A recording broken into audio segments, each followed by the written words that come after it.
Hello hello hello. Diwali Chhath मनाया ना बढ़िया से? हाँ, मना लिया। दिवाली होता है? अच्छा, दिवाली तो होता ही होगा। छठ? छठ भी होता है भाई? कहाँ थे, घर पे ये कहीं और? नानी का होता है, अपने यहाँ नहीं होता? होता था, उन्होंने नानी को ट्रांसफ़र कर दिया। हाँ, नहीं बंद नहीं हुआ होता है, वो ट्रांसफ़र होता है। ये बंद नहीं होता है, वो ट्रांसफ़र होता रहता है यहाँ से वहाँ। सूप होता है ना, सूप का ट्रांसफ़र होता है यहाँ से वहाँ, अगर मन ना हो तो। अच्छा अच्छा, करने के कुछ दिन बाद। हाँ, होता होगा। अपनी इच्छा पर डिपेंड करता है कि कब तुम करना चाहो। हाँ, लगता है कि अब करने के लायक नहीं रहे या फिर कोई परेशानी है तो फिर बंद कर सकते हो। अच्छा चलो ठीक है। तो वर्क एनर्जी पावर शुरू कर देते हैं आज। हाँ, तो work done in physics, mathematical expression for work done. सबसे पहली बात है कि वर्क क्या होता है। बताओ कि वर्क क्या है। वर्क, काम। हम्म, क्या है ये काम? क्या खाना काम है? क्या खाना काम है? फिजिक्स के टर्म में नहीं है, लेकिन जनरल भाषा में, अगर हम अपनी भाषा में बात करते हैं, खाना भी क्या है? काम है। क्या सोना काम है? सोचना काम है? ये भी काम है। मतलब अपने जीवन में कुछ भी करते हो ना, तो वो सबके सब काम है। लेकिन in the sense of physics, काम सिर्फ एक ही है। वो क्या है? जब तक किसी बॉडी पर फोर्स लगे और डिस्प्लेसमेंट ना हो तो वो काम नहीं है। ठीक है। काम तो हमारी ज़िंदगी में बहुत सारे होते हैं। सोचना भी काम होता है, खाना भी काम होता है, रोना भी काम होता है, चलना भी काम होता है। चलना में तो होता है, चलो ठीक है, काम होता है। उसके बाद और भी जो भी चीज़ें हैं, यहाँ से वहाँ चीज़ों को करना, वो सारे के सारे काम है। लेकिन in the sense of physics की बात करें तो फिजिक्स में एक ही टर्म में काम होता है। अगर हमने फोर्स लगाया और डिस्प्लेसमेंट हुआ इन द डायरेक्शन ऑफ फोर्स, तब हम क्या कहेंगे भाई? काम हुआ है। अदरवाइज काम नहीं हुआ है, वर्क डन नहीं हुआ है। तो आज हम उसी वर्क डन की बात करने वाले हैं, वर्क डन इन फिजिक्स। ठीक है। तो देखो यहाँ पर एक आदमी है, इन्होंने क्या कर रखा, अपने हाथ में कुछ सामान पकड़ा हुआ है और वो लेके जा रहा है। तो अब यहाँ पे ये ऑब्जर्व करना है कि भाई ये बंदा जो है वर्क कर रहा है या नहीं कर रहा है। कर रहा है तो कितना करेगा, कैसे करेगा, किस हिसाब से ये इसका वर्क डन तुम कह रहे हो कि होगा या नहीं होगा, वो सारी चीजें हम बात करेंगे। तो देखो, उससे पहले मैं एक तुम्हें बता दूं, वर्क डन का जो फॉर्मूला होता है, वर्क डन का फॉर्मूला मैं बता देता हूँ। W इक्वल टू होता है एफ एस कॉस थीटा, ये होता है। ठीक है।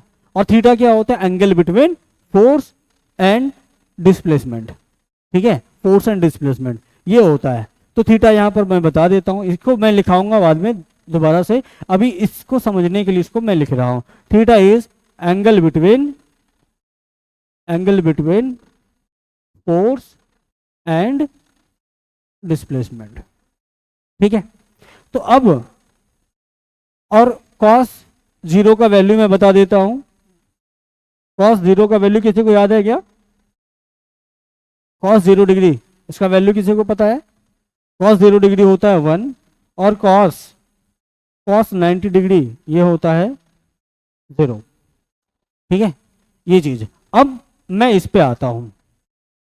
अब ये बंदा है, अपने हाथ में कुछ सामान लेके रखा हुआ है।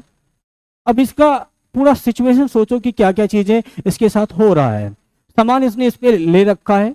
अब सामान है तो भाई इसका वेट तो लगेगा हमेशा नीचे की तरफ, लगेगा कि नहीं लगेगा? सामान का वेट नीचे की तरफ लग रहा है, और इस बंदे ने अपने मस्कुलर फोर्स से ऊपर की तरफ फोर्स लगा के इसको होल्ड करके रखा है। अगर ये मस्कुलर फोर्स नहीं लगाता तो क्या होता? सामान नीचे गिर जाता। हाँ, अभी इसने मस्कुलर फोर्स लगा के ऊपर की तरफ इसको होल्ड करके रखा हुआ है, और वही नॉर्मल फोर्स लग रहा है कितना, किसके बराबर? mg के बराबर ना। या फिर वही नॉर्मल फोर्स कौन सा लगा रहा है? ये हाथ लगा रहा है, जो मस्कुलर फोर्स के बराबर हो जाएगा। ठीक है। और उसके बाद ये आगे की तरफ इस तरह से बढ़ रहा है। ठीक, ऐसा हो रहा है। इतनी सारी चीजें। तो अब देखो, इस ऑब्जेक्ट पर पर्सन लगा रहा है ऊपर की तरफ फोर्स, mg लग रहा है नीचे की तरफ, दोनों बैलेंस करके रखा है, इसीलिए यहाँ पर होल्ड किया हुआ है। नहीं तो अगर बैलेंस नहीं होता तो नीचे आता या फिर ऊपर जाता। अभी बैलेंस है तो भैया यहीं पे इसी एंगल पे, इसी पोजीशन पे है और ये आगे की तरफ चल रहा है। ठीक, अब देखो दोनों फोर्सेस क्या कर रहा है, एक दूसरे को बैलेंस कर दे रहा है। पर्सन के द्वारा ऊपर की तरफ लग रहा है और ग्रेविटी नीचे की तरफ लगा रहा है। ये नीचे की तरफ ग्रेविटी लग रहा है, या ये यूं कहो कि वेट लग रहा है, mg लग रहा है, और इधर की तरफ इसका डिस्प्लेसमेंट हो रहा है। अब बताओ दोनों फोर्स और इस डिस्प्लेसमेंट के बीच में एंगल कितना बन रहा है?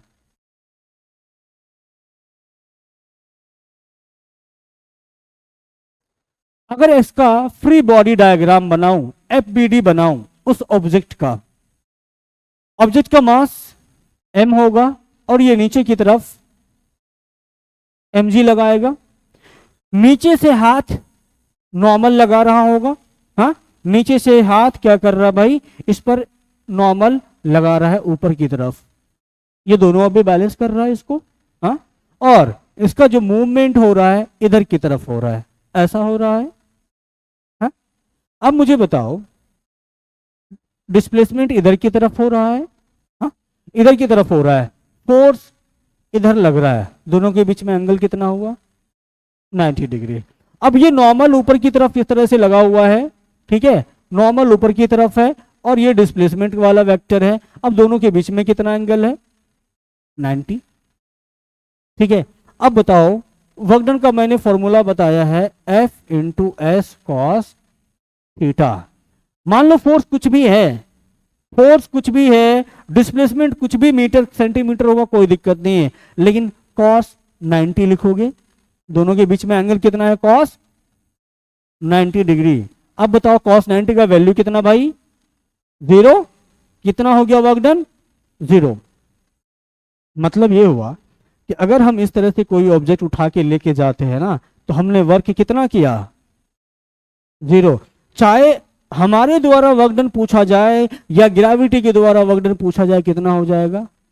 0। क्योंकि दोनों के द्वारा तुम देखोगे कि इसका जो एंगल है दोनों कितना लग रहा है? 90 डिग्री पर लग रहा है फोर्स। तो दोनों ने क्या किया? 0 वर्क डन किया। लेकिन तुम कहोगे सर हम तो यहां से सामान उठा के वहां तक ले गए हैं, मतलब हमारे द्वारा तो वर्क डन हुआ है, हमको इसका चार्ज चाहिए। जिसे कुली भी कहता है, कुली भी यही कहता है। कुली अपने सर पे बोझा ढोता है ना, हाँ अपने सर पे क्या करता है? सामान रखता है और एक जगह से लेके दूसरी जगह तक ले जाता है। हाँ, अब देखो कुल्ली का केस देखो, कुल्ली का क्या केस होगा? ये कुल्ली का फेस हो गया,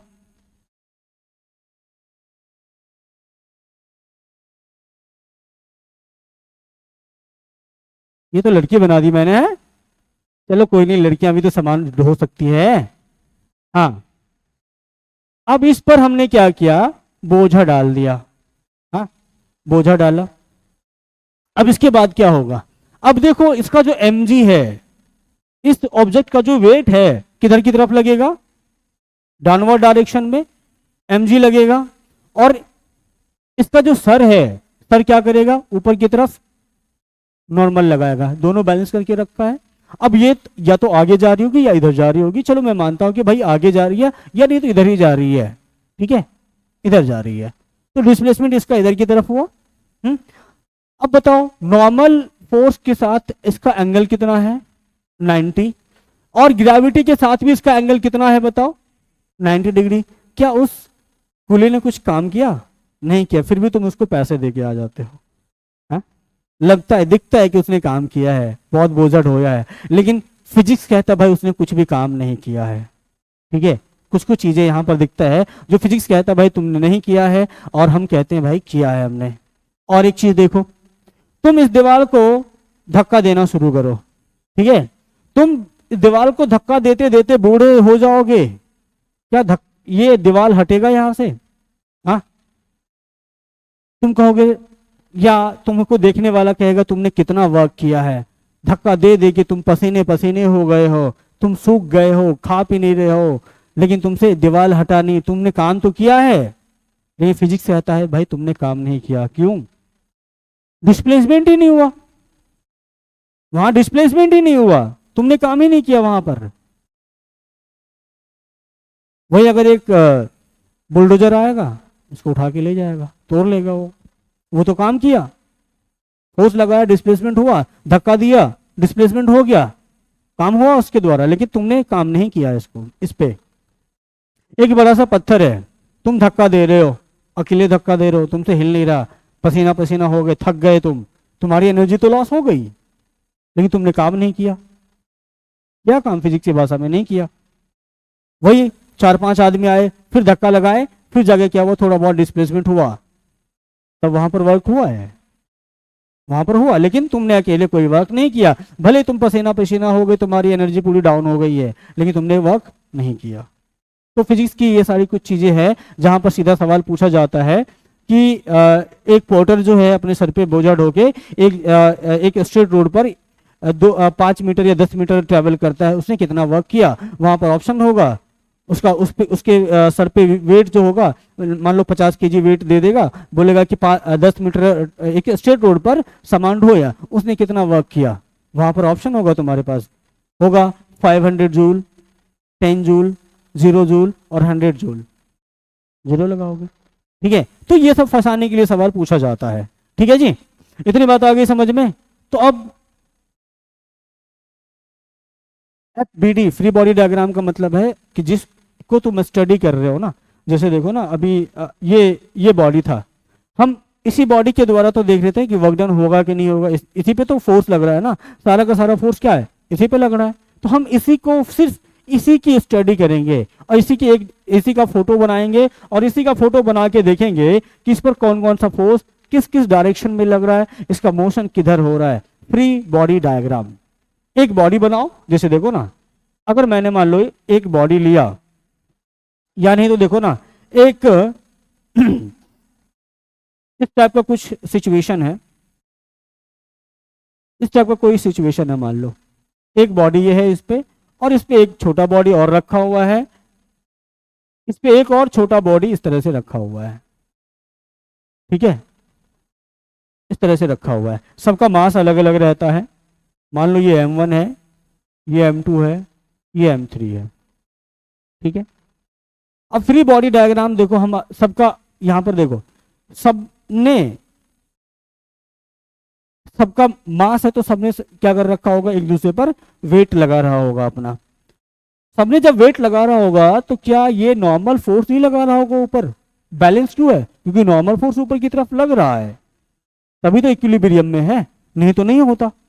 तो अब देखो, सबकी स्टडी करने के लिए सब पे कितना फोर्स लग रहा है, नॉर्मल फोर्स कितना कौन लगा रहा है, उसको निकालने के लिए हम क्या करते हैं, FBD बनाते हैं। FBD बनाने का मतलब है कि हम M3 वाले मास को अलग से क्या करेंगे, लिखेंगे, M2 वाले को अलग से बनाएंगे और M1 वाले को अलग से बनाएंगे, और देखेंगे उसके साथ क्या क्या हो रहा है। अब देखो, अगर मैं FBD बनाता हूं, यहां पे M1 का बनाता हूं, मान लो M1 का FBD बनाओ। M1 हमारा कैसा भाई, M1 है हमारा ये है M1, इसको फ्री कर दिया, ये M1 हमने यहां से निकाला, M1 हमने यहां से निकाला। अब ये क्या कर रहा होगा, इसका M है, मास है, तो ये नीचे की तरफ क्या करेगा, mg लगाएगा। क्या लिखोगे यहां पर, M1 इंटू जी।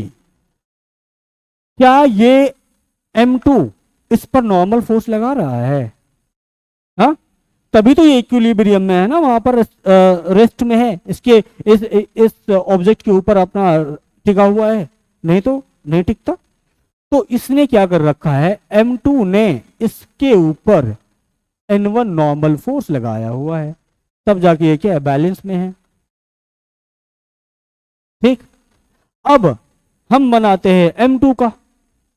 अब यहां पर इक्वेशन भी लिखा जाता है, इक्वेशन भी लिखा जाता है, N1 equal to M1 into जी। ये पहला इक्वेशन हो जाता है इसका। अब होता है कि M2 का हमें बनाना है FBD, FBD बनाना है हमें M2 का।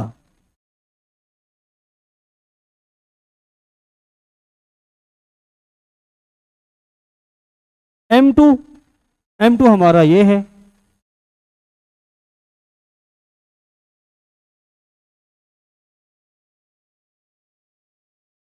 M2, तो ये क्या करेगा भाई, M2G तो हमेशा लगेगा, इसमें कोई शक नहीं होना चाहिए। ठीक है, अब देखो इस M2 पर तुम देखो कि और क्या लग रहा है, क्या ये M1 का वेट इस पर लग रहा था, हाँ?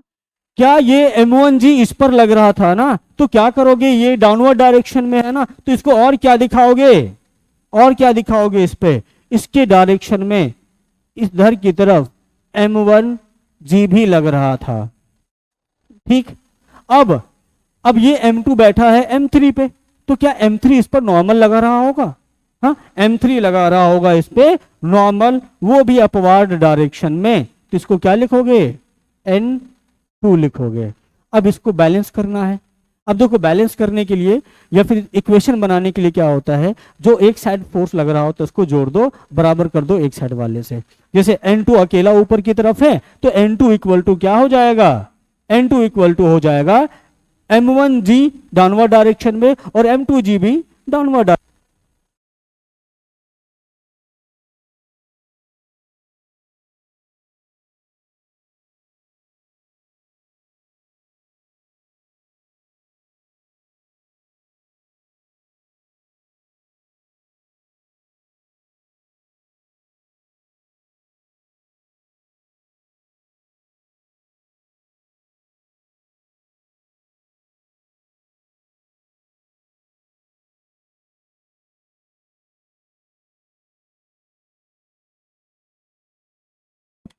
हेलो,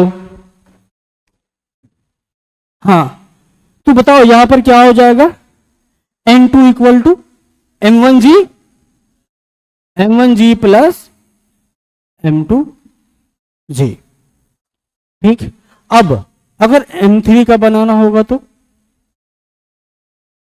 M3 का होगा तो क्या होगा बताओ, M1G plus M2G plus M3G, या फिर इसी को हम क्या लिखेंगे, यहां पर जो नॉर्मल फोर्स लग रहा है ये टोटली नॉर्मल फोर्स निकालोगे N3 होगा, हाँ? ये M3 इक्वल टू कितना हो जाएगा, M1G plus M2G plus M3G, क्या हो जाएगा M1 plus M2 plus M3 into जी। बताओ, ये FBD का काम होता है, FBD का इस्तेमाल इस तरह से करते हैं। अब वैसे भी तुम सोचो कि ये अभी ऊपर की तरफ कितना नॉर्मल फोर्स लगा रहा होगा कि ये तीनों मास को नहीं बैलेंस कर रहा है, क्या तीनों मासेस का सम नहीं हो जाएगा, हो जाएगा। तो बस वही चीज आया यहाँ पे, इक्वेशन लिखने के बाद भी तीनों मासेस का सम इंटू जी कर दो। ठीक है, तो यहां से ये हेलो हेलो हेलो हेलो, हाँ ठीक है। तो FBD यहां भी बनता है। FBD देखो बहुत जगह हम इसका इस्तेमाल करते हैं, 11th में जब जाओगे तो खाली FBD के लिए बहुत सारा तुमको पढ़ना होगा, और FBD बना के हम बहुत सारे क्वेश्चन को सॉल्व भी करते हैं। हम भी अभी करेंगे यहाँ पर वर्क एनर्जी पावर में बहुत सारे FBD बनाएंगे और वहां से सॉल्व भी करेंगे इसको। ठीक, इतनी बात आ गई समझ में, बड़े आगे। अब मुझे बताओगी कि वर्क डन वर्क होता क्या है,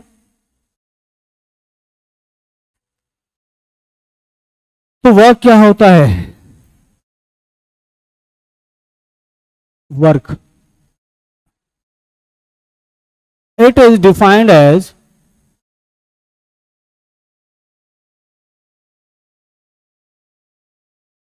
the product of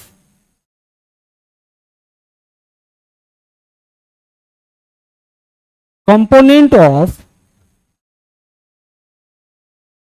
force and force in the direction of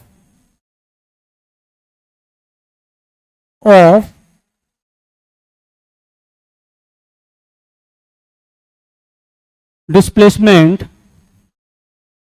and displacement। अब देखो यहां पर थोड़ा सा अजीब लगेगा सुनने में, हाँ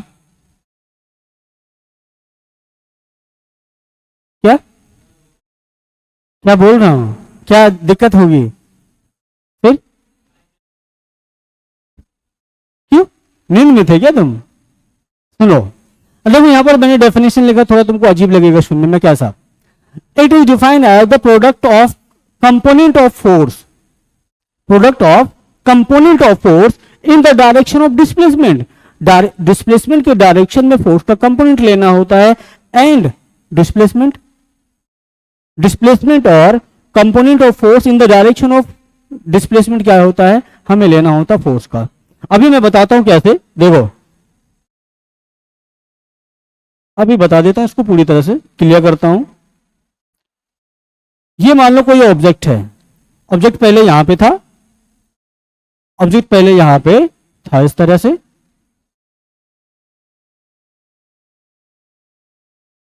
ये ऑब्जेक्ट पहले यहां था, ठीक है। हमने क्या किया, इस पे एक पुलिंग फोर्स लगा दी, हमने इस डायरेक्शन में फोर्स लगाई, हमने इस डायरेक्शन में फोर्स लगा दी इस तरह से, इस तरह से खींचते हो ना चीजों को, हमने उसी तरह से इसको खींचा, ठीक है, फोर्स लगाया। अब देखो ये इसका डिस्प्लेसमेंट इधर हो रहा है ना, डिस्प्लेसमेंट हो रहा है इसका इधर की तरफ, ऐसे इसका डिस्प्लेसमेंट हो रहा है यहां, ऐसे ये यहां आएगा, कुछ समय बाद जब फोर्स लगेगा तो यहां आएगा, आएगा तो डिस्प्लेसमेंट क्या हुआ, यहां से x या s, यहां से यहां आया, फोर्स लगा इधर लेकिन गया इधर, हाँ? ये तो डायरेक्शन ऑफ डिस्प्लेसमेंट क्या है, इधर की तरफ है, लेकिन फोर्स इधर की तरफ लग रहा है, क्या इसी फोर्स से डिस्प्लेसमेंट को मल्टीप्लाई कर दोगे, नहीं, हमें लेना होता है यहां पर कंपोनेंट, ठीक है। अब कंपोनेंट वाली क्या चीज है अभी दिखाता हूं। अब देखो हमें यहां पर एंगल में एंगल दिखाना होता है, अब एंगल कौन सा दिखाओगे, हाँ इंपॉर्टेंट है कि एंगल कौन सा लेना होता है, एंगल हमेशा लेना होता है इन the direction of displacement, force का एंगल कितना है, फोर्स कितना एंगल क्रिएट कर रहा है डिस्प्लेसमेंट के साथ। तो उसके लिए हम क्या करते हैं, यहां पर इससे पैरेलल एक यहां से सटा हुआ एक लाइन खींच देते हैं, लाइन खींचा और लाइन खींचा तो देखा कि ये थीटा एंगल बना रहा है, थीटा एंगल बना रहा है। अब थीटा एंगल जो बना रहा है तो अब हमें देखना है component of force in the direction of displacement क्या होगा। तो इसके लिए देखो अब यहां पर फोर्स के दो कंपोनेंट टूटता है, दो कंपोनेंट होता है, दोनों एक दूसरे के पैरेलल होता है, सॉरी परपेंडिकुलर होता है, दोनों एक दूसरे के क्या होता है परपेंडिकुलर। तो पहला जो कंपोनेंट है जो एंगल से, इस एंगल से, ये जो एंगल से सटा हुआ है इस डायरेक्शन में क्या होता है भाई, एफ कॉस थीटा। अगर ये फोर्स है और ये एंगल थीटा है, इस डायरेक्शन में क्या होगा, एफ कॉस थीटा, ठीक है। और इसके जस्ट परपेंडिकुलर, इसके जस्ट परपेंडिकुलर ऊपर की तरफ इस डायरेक्शन में क्या होगा, एफ साइन थीटा, ठीक है। अब यहां पर हमने दोनों कंपोनेंट को रिजॉल्व कर लिया है, एक इन the direction of force, sorry in the direction of displacement और परपेंडिकुलर डायरेक्शन ऑफ डिस्प्लेसमेंट, दो हमने यहां पर कंपोनेंट तोड़े हैं फोर्स के। अब इसी से हमारा काम हो जाएगा। अब यहां पर तुमसे डेफिनेशन क्या बोला, डेफिनेशन बोला है कि भाई work done is defined as the product of force in the direction, component of force in the direction of displacement. हमने component of force in the direction of displacement ले लिया है और मल्टीप्लाइड बाई डिस्प्लेसमेंट, ठीक है। अब यहां पर हम लिख सकते हैं work done, work done, work done is equal to क्या, एफ इंटू एस या फिर F cos theta multiplied by S, या फिर एक सेकेंड में इसको ऐसे लिखता हूं, फोर्स इंटू डिस्प्लेसमेंट,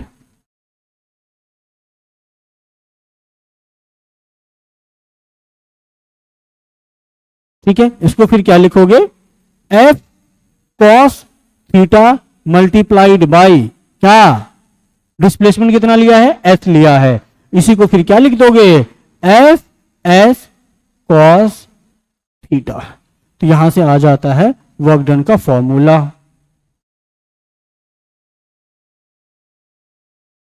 ये यूनिवर्सल फॉर्मूला है, ये जो है ना कहीं भी अप्लाई कर दोगे कोई दिक्कत नहीं है इसके लिए। ये formula W equal to F S cos theta हर जगह इस्तेमाल होता है।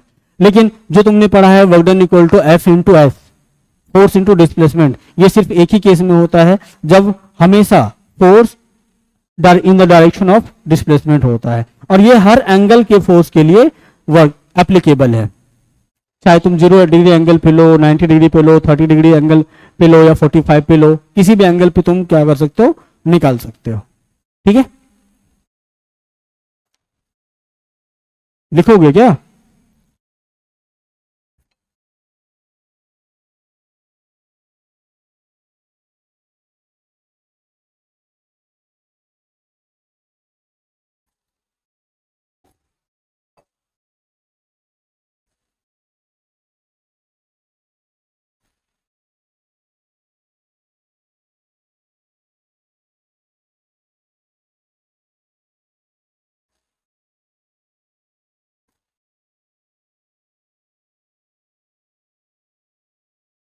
बताओ, वर्क डन का यूनिट क्या होता है?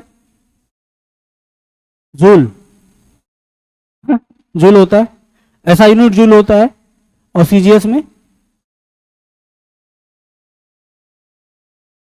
सीजीएस यूनिट क्या होता है? अर्ग, ERG, अर्ग। हाँ, अर्ग।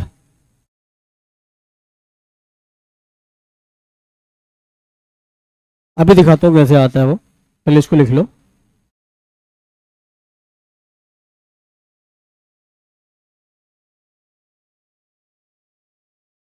एसआई यूनिट को सीजीएस यूनिट में कन्वर्ट करना आता है?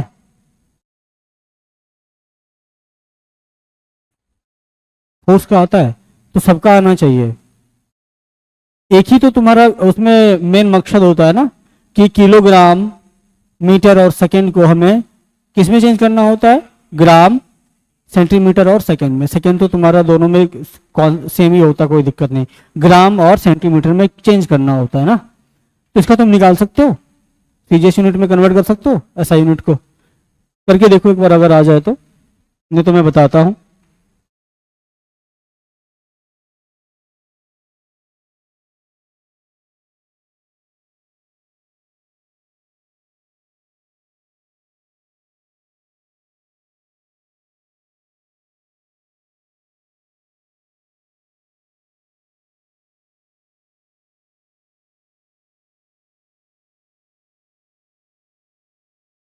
हो गया?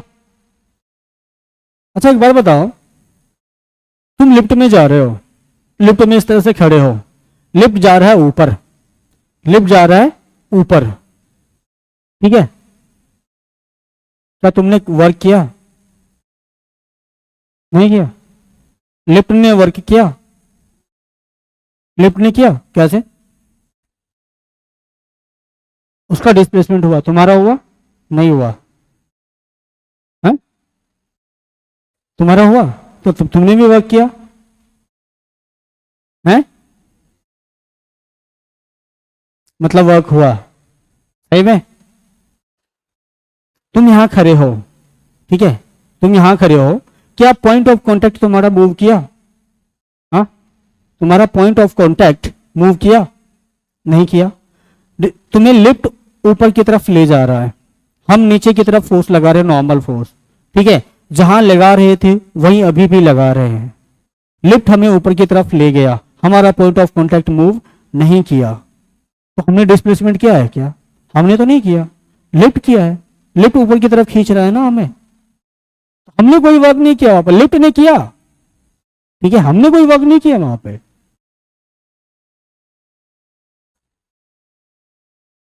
एक्सीलेटर पे चलते हुए, जब एक्सीलेटर पे चढ़ते हो तो वहां पर क्या होता है? अरे वो सीढ़ी ये चलने वाला होता है, मोटर लगी रहती है सीढ़ियों में, स्टेशनों पे होता है, मॉल्स में होता है, उसमें क्या होता है? वहां खड़े रहते हैं, हाँ हम तो खड़े रहते हैं आराम से, और वो एक्सीलेटर हमें ऊपर की तरफ खींच लेता है, लेके चल जाता है। क्या हमने कोई वर्क किया वहां पे? हमारा पॉइंट ऑफ कांटेक्ट मूव नहीं किया, ठीक है? एक्सीलेटर ने वर्क किया, हमने नहीं किया। ठीक, ये लिख लिए हो। अब यहां पर क्या है,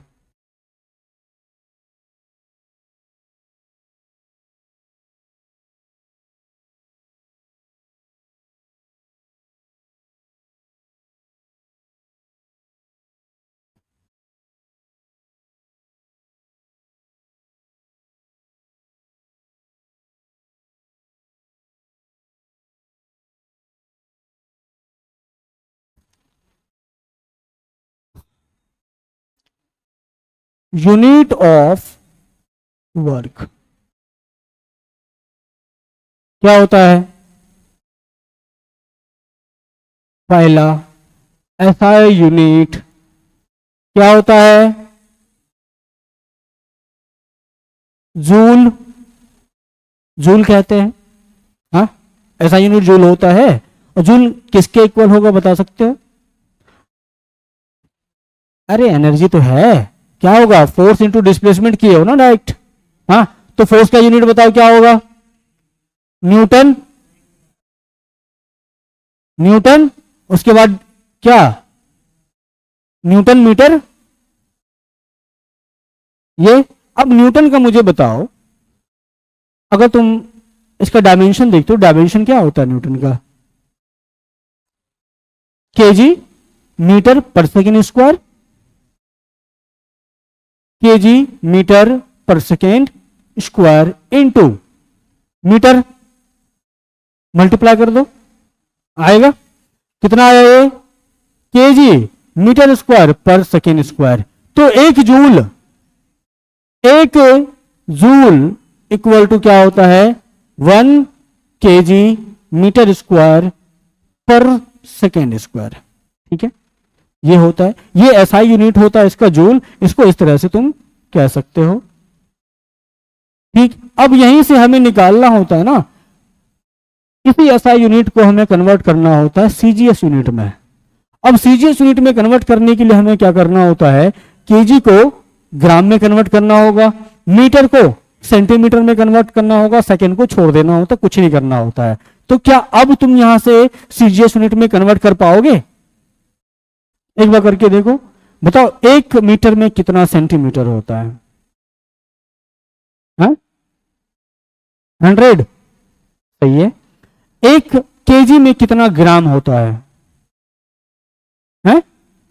60, 100, हाँ, नहीं पता? अरे बकलोलिया, तुमको तो कोई भी दुकानदार ठग लेगा। 1 केजी में इसको 100 ग्राम दे देगा, वो भी निकल लेगी वहां से। हो गया, हम तो खुशी खुशी आ गए, लो मम्मी तुम्हारे लिए 1 किलो सब्जी लेके आए हैं। 10⁻7, हाँ हाँ हाँ हाँ हाँ हाँ हाँ, 10⁻7 अर्ग होता है, उसको अर्ग कहते हैं। ठीक है, अब देखो यहां से हमें कन्वर्ट करना है सीजीएस यूनिट में। सीजीएस यूनिट में कन्वर्ट करने के लिए हम क्या करते हैं? एसआई यूनिट का ही सहारा लेते हैं। ठीक है, CGS, CGS unit of work. ठीक है, वो क्या होता है? अब इसके लिए हम क्या करेंगे? 1 केजी मीटर स्क्वायर पर सेकेंड स्क्वायर को कन्वर्ट करेंगे सीजीएस यूनिट में, तो किलोग्राम को क्या करना पड़ेगा? ग्राम में बदलना पड़ेगा। तो 1 किलोग्राम इक्वल टू 1000 ग्राम। कितना? 1000 ग्राम। 1000 ग्राम, 1000 में कितना जीरो? 4, 4 ना है? 1000 में 3 ही होता है। हाँ चलो, ये तो पता है। ठीक है, 1000 में 3 जीरो है, ये क्या हो गया? ग्राम हो गया। इनटू, अब मीटर स्क्वायर है, मीटर को सेंटीमीटर में कन्वर्ट करना है। 1 मीटर में कितना सेंटीमीटर होता है? अरे 100 सेंटीमीटर। 100 में कितना जीरो? 3, बोलो हाँ हाँ, यस सर, 100 में 3 जीरो। हाँ, 100 में 3 जीरो होता है। सेंटीमीटर का स्क्वायर कर दोगे, क्योंकि यहां पर मीटर का स्क्वायर था। ठीक है, सेंटीमीटर का भी वहां पर स्क्वायर हो जाएगा, और इसको पर सेंटीमीटर स्क्वायर है, छोड़ दो। अब देखो यहां पर कितना आएगा, 1000 ग्राम इंटू कितना होगा, 10,000 सेंटीमीटर स्क्वायर पर सेकेंड स्क्वायर। अब इसको करोगे ये हो जाएगा 10⁻7 ग्राम पर सेंटीमीटर स्क्वायर पर सेकेंड। इसी को हम लिखते हैं, इसी को हम लिखते हैं क्या, 10⁻7 अर्ग, 10⁻7 अर्ग लिखते हैं। ठीक, तो ये सीजीएस यूनिट होता है इसका अर्ग, या फिर तुम क्या कह सकते हो, 10⁻7 ग्राम पर सेंटीमीटर, ये सेंटीमीटर स्क्वायर पर सेकेंड स्क्वायर। ये ऐसा यूनिट्स डायरेक्ट पूछे तुम क्या कहोगे, अर्ग होता है। अर्ग ऑप्शन में ना रहे तो कहोगे ग्राम सेंटीमीटर स्क्वायर पर सेकेंड स्क्वायर। और ये अगर पूछे ना कि 1 जूल इक्वल टू कितना अर्ग, 10⁻7 अर्ग। ठीक है,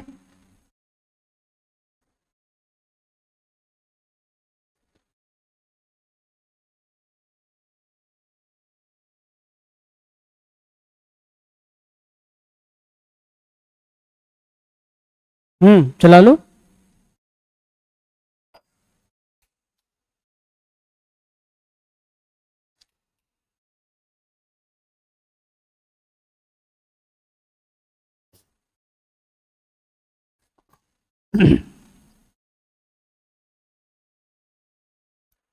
अभी लिखना स्टार्ट किए हो, काफी होशियार हो तुम लोग।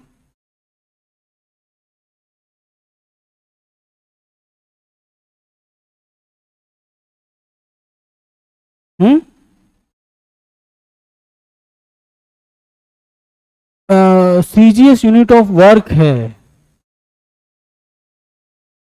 SI unit equal two joule. अभी वहीं पे हो तुम, इतना लिखोगे, एक काम करो तुम छोड़ दो, घर पे जाना आराम से लिखना। ठीक है, थोड़ा और बता देता हूं तब तक। अब अब क्या बताएं, अब कुछ कंपोनेंट जो है तुम खुद तोड़ के देखो। उससे पहले मैं एक डेटा देता हूं, डेटा याद कर लेना। ठीक है, डेटा याद कर लोगे तो ये काम आएगा वर्क डन निकालने में। ठीक है, क्योंकि उस पर मैं क्वेश्चन करवाऊंगा, तब वो डेटा काम आएगा। और डेटा क्या है देख लेते हैं। डेटा एंगल याद रखने हैं तुम्हें।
Zero degree,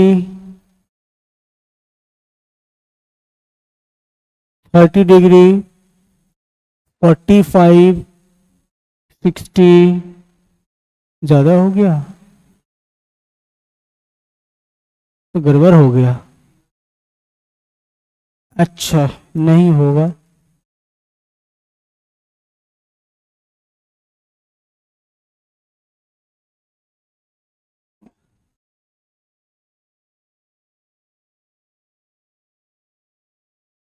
sine cos 10, 0 degree, 30, 45, 60, 90 degree. ठीक है, ये सारे एंगल्स है और इसकी वैल्यूज याद रखना है।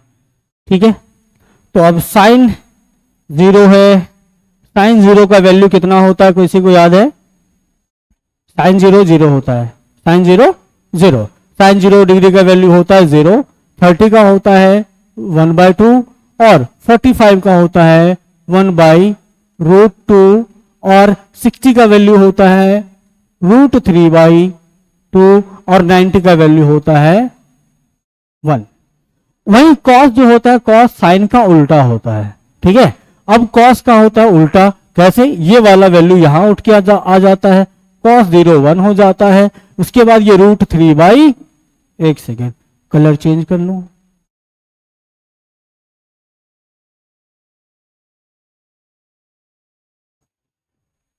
ये हो जाएगा 1, ये हो जाता है √3/2, ये सेम ही रह जाता है 1/√2, ये 1/2 हो जाता है और ये 0। अब तुमने अगर कहीं पढ़ा होगा तो ठीक है, नहीं तो एक चीज देखो कि tan थीटा इक्वल टू क्या होता है? Sine theta divided by cos theta होता है।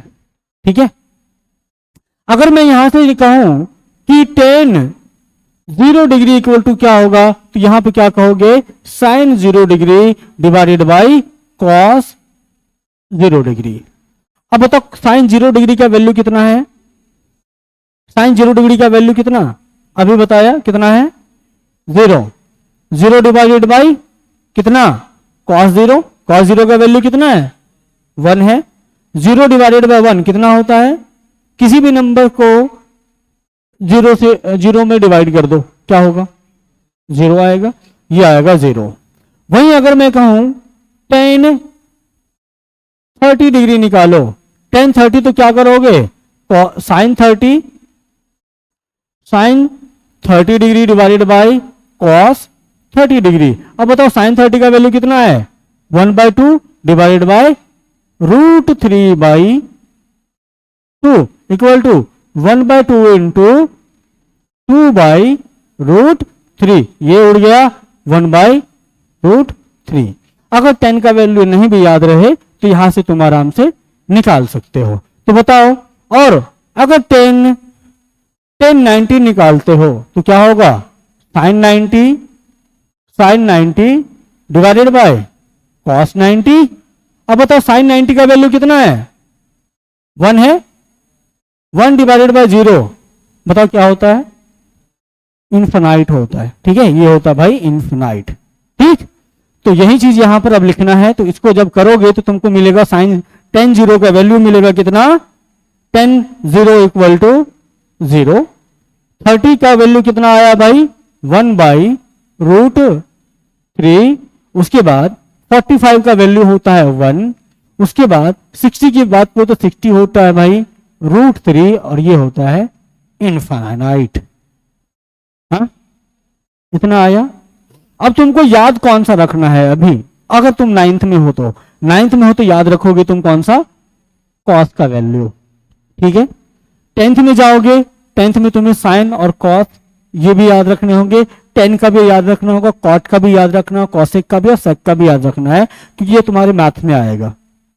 ट्रिगोनोमेट्री वहां पढ़ोगे, तुम्हें सारे याद करने होंगे। लेकिन अभी फिलहाल तुम्हें कॉस के वैल्यू याद रखने हैं। कॉस 0 कितना होता है? कॉस 0 इक्वल टू 1 होता है। कॉस 30 √3/2 होता है। कॉस 45 1/√2 होता है। कॉस 60 1/2 होता है। कॉस 90 0 होता है। ठीक, इतना याद रह जाएगा। अब इसी बेस पे हम क्या करेंगे, कुछ क्वेश्चन करते हैं, फोर्स के कंपोनेंट तोड़ते हैं और तब जाके हम क्या करेंगे, वर्क डन निकालेंगे। ठीक जी, चलो फिर आगे बढ़ते हैं। तो ये कोई ऑब्जेक्ट है, इस पर हमने क्या किया, एक भाई फोर्स लगा दी, इस पर हमने फोर्स लगा दी इस डायरेक्शन में। ठीक है, फोर्स का वैल्यू है 20 न्यूटन इस तरह से हमने लगाई।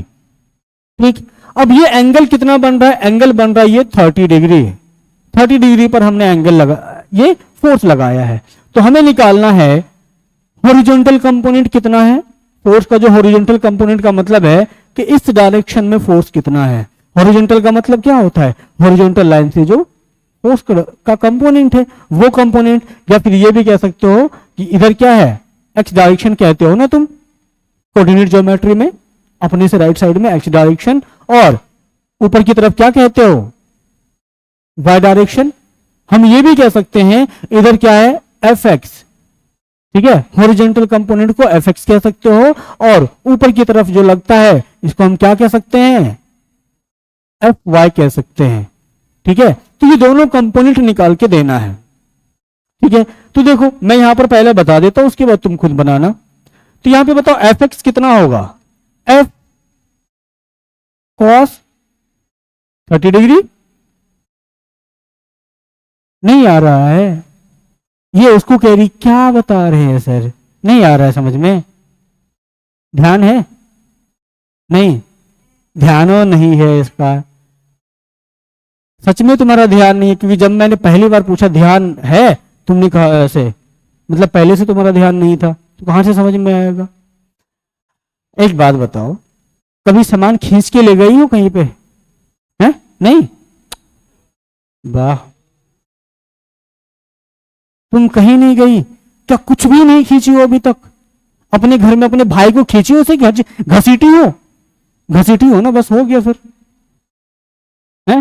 वो भी तो इसी तरह फोर्स लगा रहा है। तुम्हारा भाई ऐसे नीचे पड़ा हुआ, तुमने उसका हाथ पकड़ा, ऐसे घसीटा इसको, है रोड पे घसीटते हुए ले गई होगी। तो एंगल क्या है फोर्स का? ऐसे ही तो एंगल है, टेढ़ा है। ऐसा तो है नहीं कि तुम ऐसे घसीटी हो ऐसे करके, नहीं ना, तो किसी एंगल पे तो घसीट रही हो ना उसको। तो वही घसीटे हो तुम किसी एंगल पे, तो यही वो एंगल है हॉरिजॉन्टल के साथ, उस रोड के साथ जो तुम्हारे फोर्स का एंगल है वो कितना है?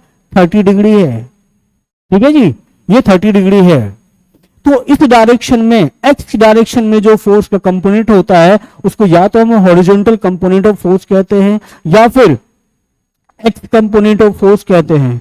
और जो ऊपर की डायरेक्शन में फोर्स लग रहा है उसको या तो हम वर्टिकल कंपोनेंट ऑफ फोर्स कहते हैं, या फिर एफ वाई कहते हैं। ठीक है, तो हमें निकालना क्या है? हमारे ऑब्जेक्ट का मोशन हो रहा है एक्स डायरेक्शन में ना, तो हमें वर्क डन निकालने के लिए कौन सा कंपोनेंट चाहिए होगा?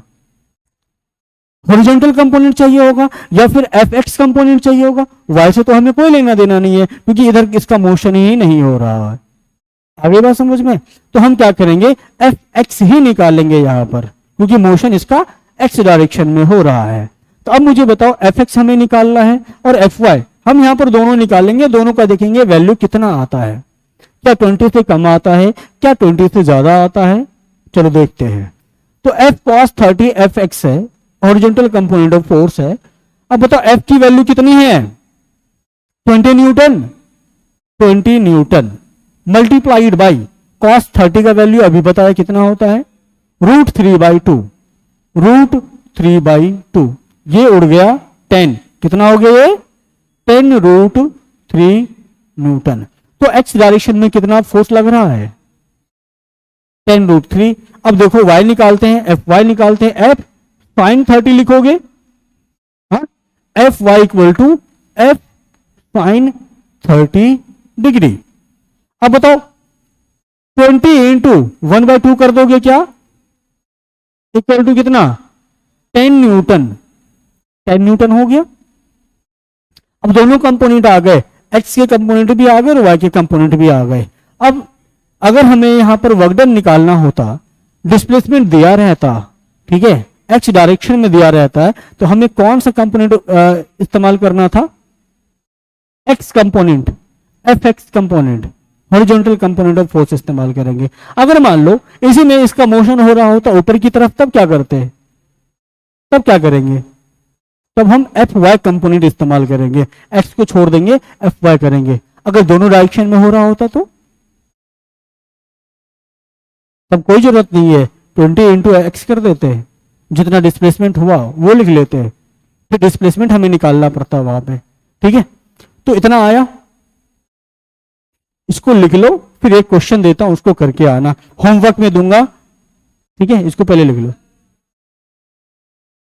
साइन, हाँ एफ वाई कंपोनेंट ना, वर्टिकल कंपोनेंट क्या होगा, अरे अपवार्ड, ये जो वर्टिकल कंपोनेंट है वो क्या होता है, अभी यहां पर क्या बताया था बाबू, यहां पर कहा कहीं तो बता रहा था, ये ऊपर डायरेक्शन में क्या लग रहा है, एफ साइन 30 ना, एफ साइन थीटा ना, तो वर्टिकल कंपोनेंट क्या होता है, एफ साइन 30, या फिर साइन वाला कंपोनेंट लगता है, एंगल वही, हाँ एंगल वही रहेगा, एंगल वही रहना है, ठीक है।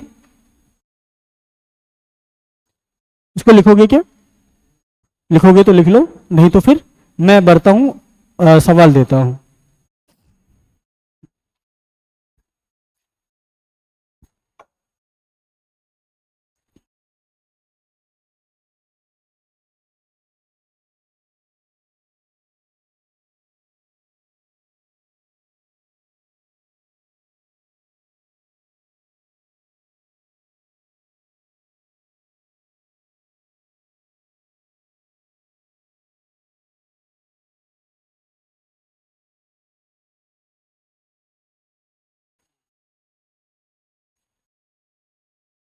हो गया,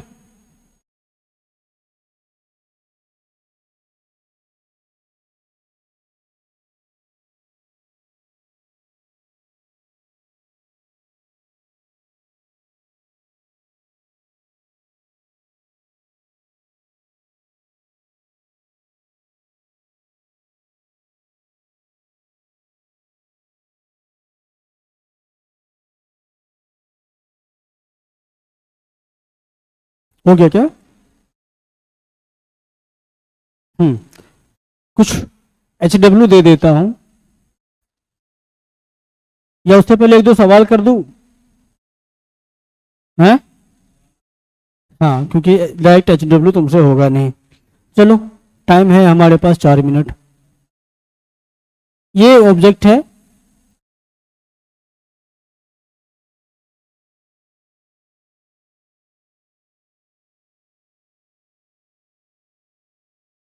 ये ऑब्जेक्ट, इस पर इस डायरेक्शन में F इक्वल टू 100 न्यूटन लग रहा है, ये एंगल तुमको दिया हुआ है, इस बार देखो एंगल हमने चेंज किया है, एंगल हमने चेंज किया है, ये एंगल है तुम्हारा 60 डिग्री, ठीक है। एंगल हमेशा कौन सा हम लेते हैं, कौन सा एंगल देखते हैं भाई, डिस्प्लेसमेंट के साथ, फोर्स और डिस्प्लेसमेंट के साथ एंगल देखते हैं, ठीक है, वो भी हॉरिजॉन्टल कंपोनेंट, ठीक है। तो हॉरिजॉन्टल से एंगल कितना है ना फोर्स का वो देखते हैं, ठीक है। हॉरिजॉन्टल हमारा ये है, तो इससे जो ये एंगल बन रहा है ना, ये एंगल कितना है इसको पहले देखो, ठीक। अब देखो ये एंगल कितना होगा, ऊपर वाला तो हमने कितना दिया है, ये 60 डिग्री दिया है ना, ये कितना होगा फिर 30, क्योंकि टोटल कितना होता है ये 90 होता है, ये कितना होगा 30, अब फिर ये हो जाएगा हमारा क्या, F X equal to F cos 30, और ये हो जाएगा एफ साइन 30 डिग्री। तो बताओ ये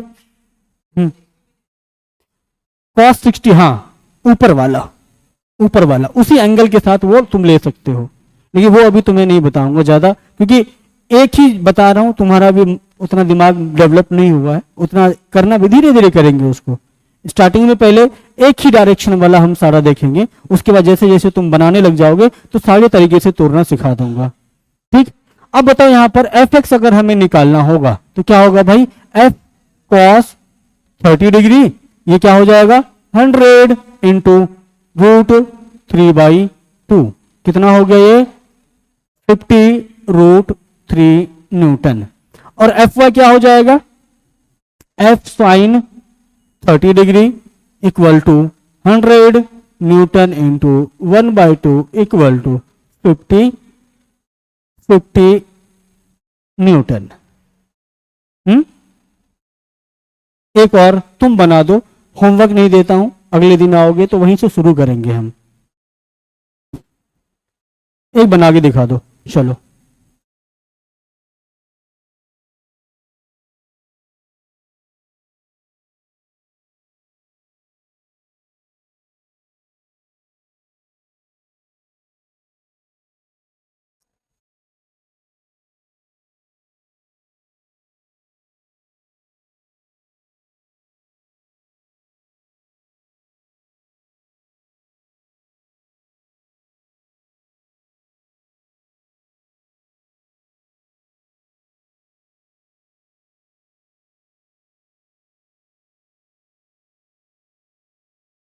इसका निकालो एफ एक्स और एफ वाई।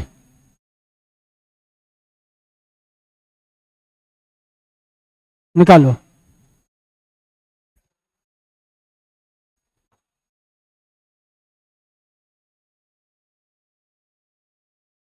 नहीं नहीं अभी है।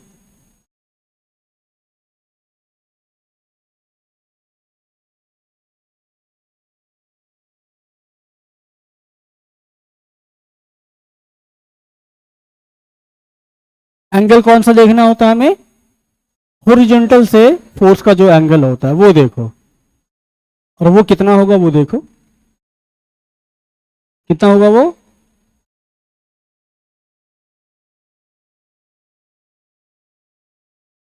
दोनों 60 ही होगा। वाह वाह वाह वाह वाह, क्या बात है।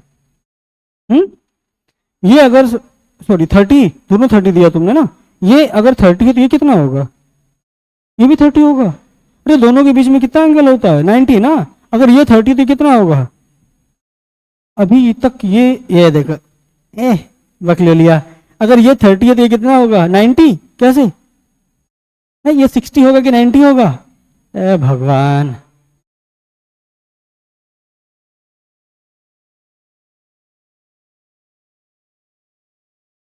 आया क्या? अब बताओ, अगर ये 30 है तो इधर की डायरेक्शन में हमारा क्या आएगा? एफ एक्स आएगा, और इधर की डायरेक्शन में एफ वाई।